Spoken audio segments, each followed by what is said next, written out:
Mesdames, Messieurs, bienvenue à Libreville au Gabon pour cette dernière émission de la campagne électorale pour le compte du scrutin présidentiel du 27 août prochain. Alors l'émission de ce jour va être consacrée au rôle des syndicats et de la société civile au Gabon. C'est une question majeure étant entendu que ces deux entités-là jouent un rôle bien précis dans la société gabonaise. Et elle n'hésite pas, comme cela a été par exemple le cas de la société civile il y a quelques jours, à donner des consignes de vote.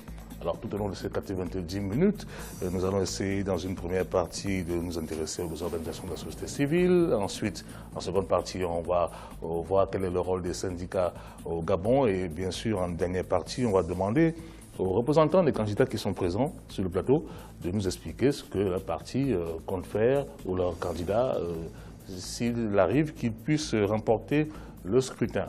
Alors nous avons trois invités sur le plateau. Nous avons M. Marcel Libama, qui est le représentant du candidat Jean Ping. Merci d'être venu ce soir. Merci. Juste en face de vous, nous avons M. Arnaud Calixte Ngandi Alandi, qui est le représentant du candidat Ali Bongo Ondiba. Merci d'être venu. Bonsoir. Et enfin, nous avons M. Fortune Nguema, qui est le représentant du candidat Ndong Sima. Merci d'être venu, monsieur. Bonsoir, merci. On va rappeler que vous pouvez nous joindre, bien sûr, aux adresses qui vont s'afficher. Facebook, c'est Africa24 TV. Par Twitter, le hashtag Africa24 PR Gabon. Et enfin, WhatsApp, plus 241, c'est donc l'indicatif du Gabon, 07 74 84 27. Et email gabon2016@africa24tv.com. Mais avant de commencer l'émission, on va donc vous présenter un sujet qui a été réalisé par Douglas Toutoum, qui fait un peu le round-up de ce qui se passe au niveau des syndicats et de la société civile ici au Gabon.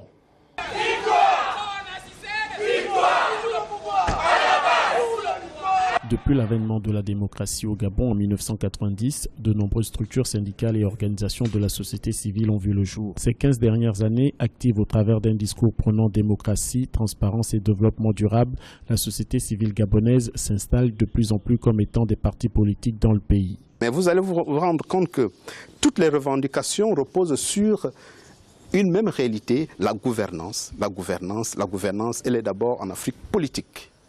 Quand on va résoudre le problème de gouvernance politique, on aura résolu le problème de la gouvernance économique. Parce que c'est l'instauration des institutions, la mise en place des institutions citoyennes, des institutions démocratiques, la création des contre-pouvoirs qui posent problème en Afrique. Le rapport entre le syndicalisme et la politique au Gabon fait constater la spécificité de l'objet syndical qui repose sur la défense des intérêts matériaux et moraux des salariés. La grève reste pour ces organisations syndicales le moyen le plus utilisé pour se faire entendre. Ainsi, pour les leaders syndicaux, le champ syndical est à la lisière de la politique. Vous savez que les syndicats travaillent dans le champ politique. Les questions dont traite le syndicat, pour la plupart, sont des questions politiques. Parce que l'école, c'est la politique. L'éducation, c'est la politique. La route, c'est la politique. Donc, comme je vous le dis tantôt, le champ syndical est à la lisière du champ politique. Et le syndicat, il faut bien le définir. Le syndicat, c'est deux choses.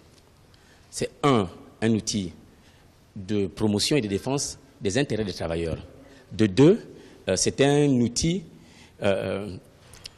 qu'on considère comme un mouvement social.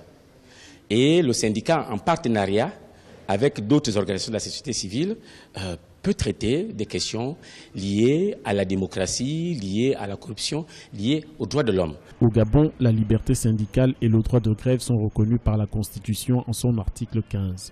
Si les organisations de la société civile s'accordent à dire que l'influence de leurs actions sur la politique et le politique est non négligeable, pour les acteurs politiques, il n'en est rien. Aucune influence particulière dans la mesure où, remarquez, voilà le pays où on estime que certains se réclament de la société civile, donc des syndicats et bien d'autres des ONG, en même temps ils sont militants des partis politiques. Quelle influence? Imaginez-vous, aujourd'hui vous intervenez en tant que syndicaliste, demain vous intervenez en tant que politicien, mais c'est le double emploi, la même chose. Vous n'êtes pas deux voix, c'est un homme, une voix. Plus d'une trentaine de syndicats sectoriels évoluent dans le pays. Les plus représentatifs sont le syndicat des professionnels de la communication, le syndicat national des enseignants et chercheurs, le syndicat des enseignants de l'éducation nationale. Mais la coalition syndicale dénommée Dynamique Unitaire est aujourd'hui l'organisation syndicale la plus représentative et la plus influente après l'Organisation nationale des employés du pétrole. Alors, retour sur le plateau, je voudrais déjà, monsieur, qu'on puisse s'entendre sur les définitions. C'est important, parce que quand on parle de société civile, comment est-ce que vous appréhendez ce concept-là? Parce que selon que l'on ait une définition, par exemple, de la Banque mondiale et autres, ça englobe même les syndicats, les associations. Monsieur Libama. Bien, c'est simple. La société civile s'oppose un peu à la société politique. Hein, c'est cette partie de la société qui est organisée. Hein, c'est tout le monde sauf les magistrats. Voilà, c'est ça la et qui s'oppose, vous avez dit, elle s'oppose? Elle s'oppose à la société politique. La société politique. Voilà. C'est pour ça que vous concevez cela. Voilà. En matière de, ça veut dire que c'est en opposition de manière naturelle à la société politique. Bien sûr, ça veut dire que d'un côté, on considère qu'il y a la société politique. De l'autre côté, il y a la société civile. Donc la société civile est composée, à l'intérieur de la société civile, vous avez les syndicats, vous avez des églises, vous avez des ONG, vous avez aussi même la presse privée. Donc tout ce monde-là fait partie de la grande famille qu'on appelle la société civile.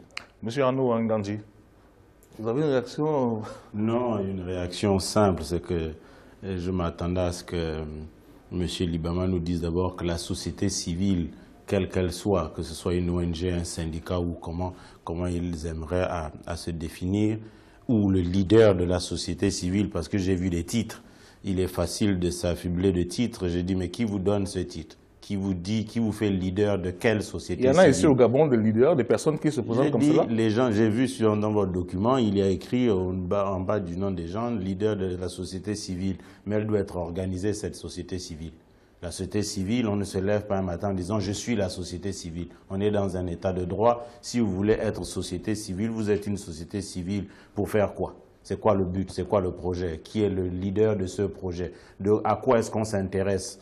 Je vois des gens qui arrivent dans le monde de la société civile pour parler de l'environnement, de l'éducation, du pétrole, et le lendemain matin, ils sont en train de parler de politique.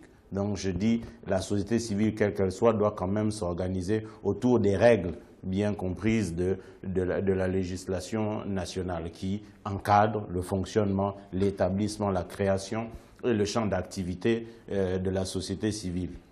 Fortune Guéma, vous représentez le candidat d'Onsima, il faut bien préciser.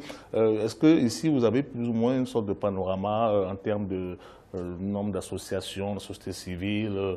Est-ce qu'on a des chiffres? Merci. Bon, d'abord, c'est difficile à dire. Je ne vais pas entrer dans des définitions académiques, mais ce qu'on observe, et c'est à mon sens, et je crois que je traduis là l'opinion de M. Ndonsima, l'un des problèmes que l'on a dans ce que vous appelez ce fourre-tout qu'on appelle aujourd'hui la société civile, c'est qu'il n'y a pas dans notre pays, pas seulement au niveau des syndicats, il n'y a pas d'opposition claire entre ce que l'on appelle le personnel politique, au sens strict du terme, le personnel administratif.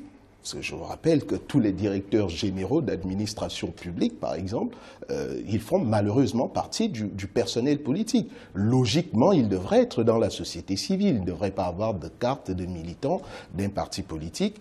J'ajoute là-dessus qu'on est dans un pays où les syndicats, les ONG et tout le reste, en réalité, qu'on devrait distinguer à la fois du personnel politique au sens strict, du personnel administratif, mais aussi de l'élite économique.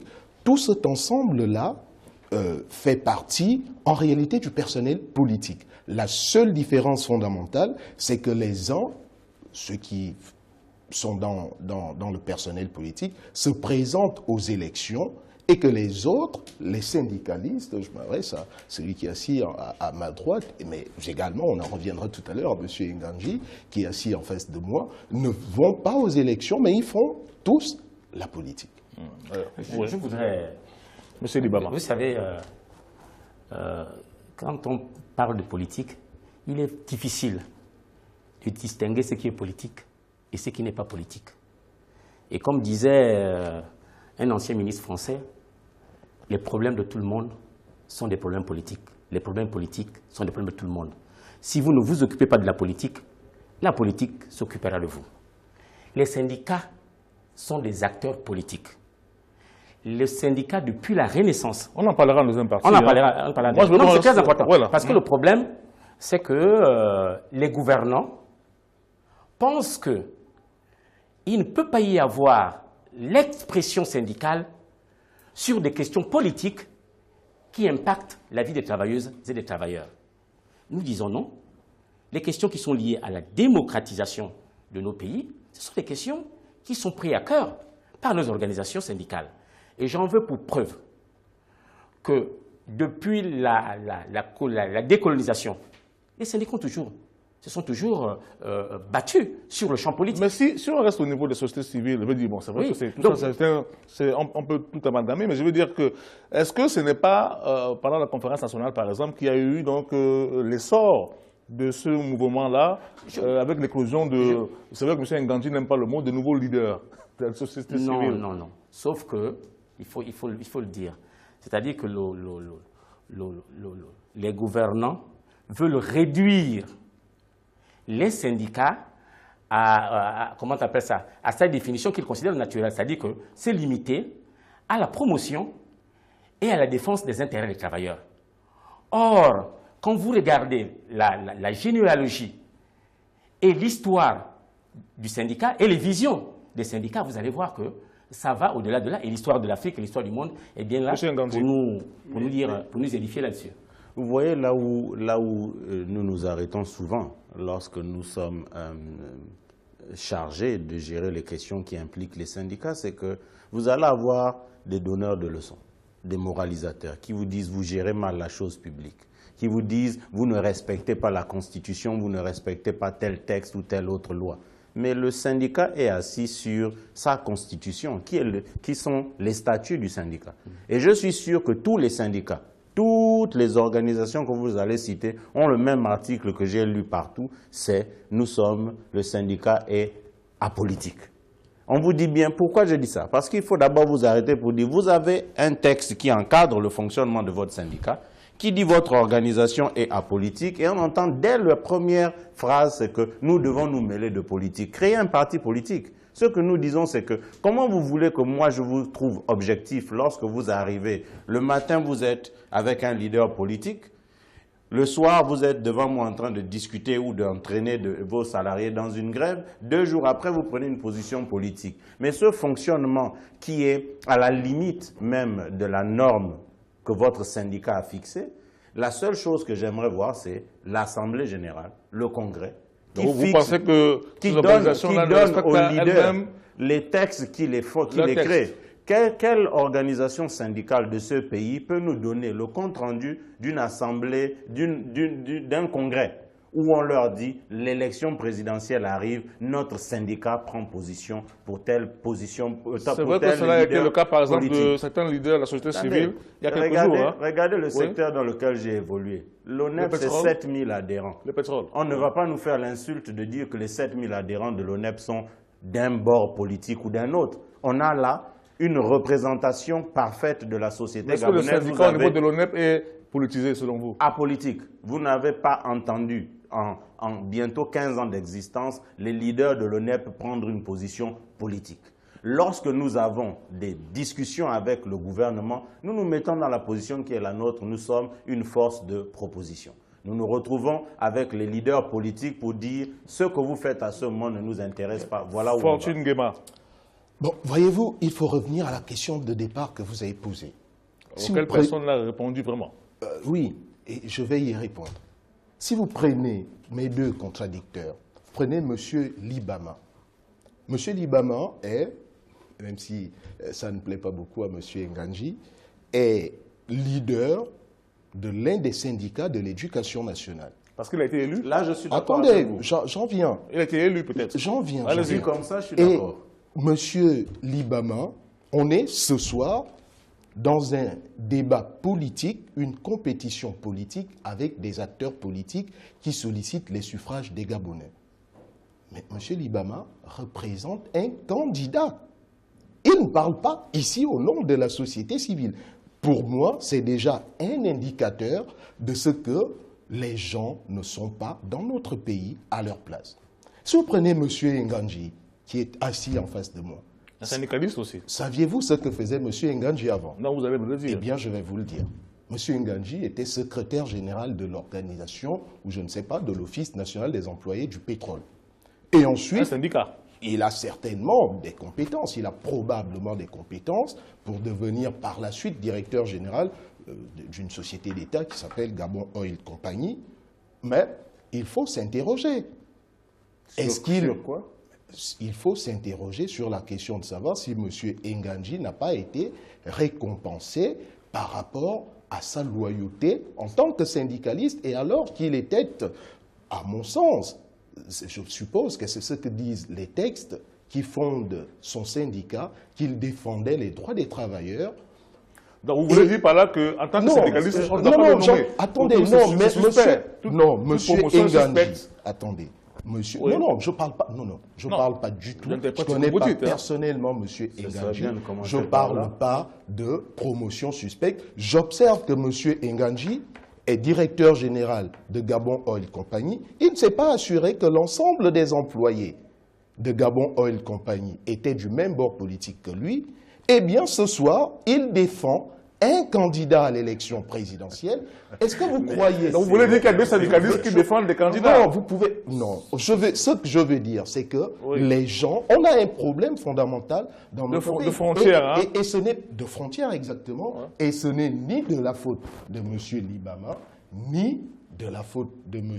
Nganji, c'est qu'on a un système de fonctionnement qui ne marche pas et qui donne les résultats auxquels on assiste. Moi, à titre personnel, je le dénonce. Je dois avoir comme contradicteur, non pas monsieur le directeur général de Gabon Oil Company. Est-ce que vous croyez que si je... Mais il n'est pas là. Non, bien sûr que si. Il y a un dédoublement. Il est là en tant que représentant. Il y a un dédoublement fonctionnel. Est-ce que vous croyez... que si je dépose mon candidat, qui est le concurrent de son candidat, si je dépose un dossier pour être recruté à Gabon Oil Company, et l'un des compagnons de route de M. Nganji, qui soutient le même candidat que lui, a compétence égale, vous croyez que M. Nganji va m'engager? Alors, M. Libama, vous allez répondre dans une minute. Je veux d'abord faire... Libama, oui. Avant d'en venir à la question, je veux d'abord faire un éclaircissement. Oui. Depuis le mois de juin 2015, après avoir assumé 2 mandats, je pense que la démocratie doit commencer aussi dans nos organisations syndicales, dans nos associations. Vous avez démissionné? Je n'ai pas démissionné. J'ai laissé le poste de secrétaire général à M. Patrick Mombo. Donc, en ce net, depuis 1 an, je n'ai pas de poste électif. Je n'ai pas de mandat. Et vous militez quand même toujours. Vous militez quand même. Mais suivez. Oui, allez-y. Parce qu'il a raconté, il a dit n'importe quoi. Hein? Parce que quand il dit que dans tous les statuts des syndicats, tu as déjà lu tous les statuts des syndicats pour dire que le mot politique est dedans? Je vous dis même qu'il y a des syndicats qui créent les partis politiques. Le parti, excuse-moi, il ne faut pas dire n'importe quoi, monsieur. Solidarité en Pologne? Non, le parti des travailleurs en Angleterre a été créé par le syndicat des travailleurs. Ils ont créé un parti? Non, je veux dire que les syndicats ont une indépendance totale. Un syndicat est libre en cette période électorale, après avoir regardé... Dans votre syndicat, par exemple, il n'est pas interdit de militer. Il n'est pas interdit... Excusez-moi, les syndicats et les partis politiques ont les mêmes militants. La base du syndicat, c'est la corporation. Excusez-moi, je prends le syndicat des enseignants. C'est les enseignants. C'est les enseignants. Il y a des opposants. Excusez, vous me laissez. Je vous laisse. Allez-y, M. Libama. À ce jeu-là, je suis plus fort. Monsieur Libama, allez-y. Il a la parole. À ce jeu-là, je suis plus fort. M. Libama, allez-y. Donc écoutez, les syndicats et les partis politiques ont des mêmes militants.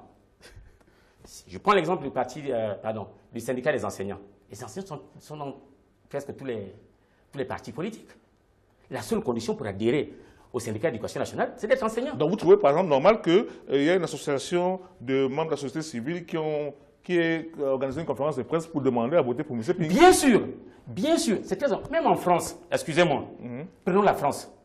Est-ce que Bernard Thibault à la élection française, n'a pas demandé de ne pas voter Sarkozy. Non, je peux revenir, excuse-moi, à l'élection, quand Chirac se retrouve au deuxième tour avec Le Pen, les syndicats se sont levés pour demander à leurs militants de ne pas voter Le Pen. Parce que Le Pen représentait tout ce que le syndicat rejette. Alors, monsieur donc ça se fait. En France, nous sommes en France. J'aimerais commencer par des choses que j'ai entendues ici.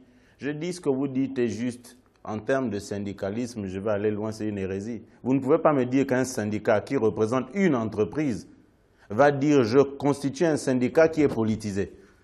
Puisque les employés que vous représentez, j'ai dit, mais les employés que vous représentez, les employés que vous représentez sont tous de multiples bords politiques. Oui. Si vous voulez pouvoir défendre tous vos salariés, vous devez afficher une position de neutralité lorsque vous êtes en fonction ou lorsque vous vous exprimez au nom du syndicat.